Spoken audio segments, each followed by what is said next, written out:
what is different Canadian ethnicity. Does Yeah, it exist? I mean, we talked about this before too, of like, what does that even mean to be Canadian? I interviewed 6 1.5 generation Canadian artists who expressed interest in my research topic. Now you may be wondering, what is a 1.5 generation Canadian and why only artists? A 1.5 generation Canadian is someone who was born in another country but spent their childhood or adolescence in Canada. I myself am a first generation Canadian or second generation immigrant. This means I was born and raised in Canada, but that I'm a child to one or more immigrant parents.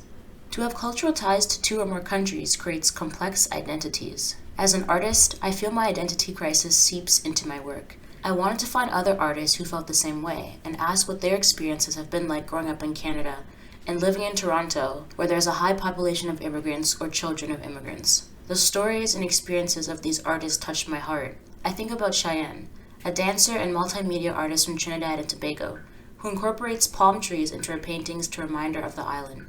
Then there's Denere, a textile artist from Venezuela. She dedicates her time to teaching art at the Center for Spanish-Speaking People.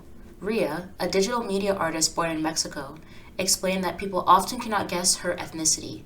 She's Filipina and Mexican. In a session with Raya, a musician and multimedia artist from India, she shared that she doesn't feel at home in Canada or in India. Tamara is a film photographer from Serbia who uses her grandfather's vintage film cameras as a tribute and has been addressing the topics of identity for several years. She wrote a passage about it in a magazine. And finally, there's Wandy. She's an illustrator and ceramic artist from Hong Kong. She uses her social media platform to spread awareness on the injustices in Hong Kong, something that affects her deeply even though she lives in Canada. These individuals have complex and unique stories. They signify that even if you move, there are some parts of you that cannot be left behind.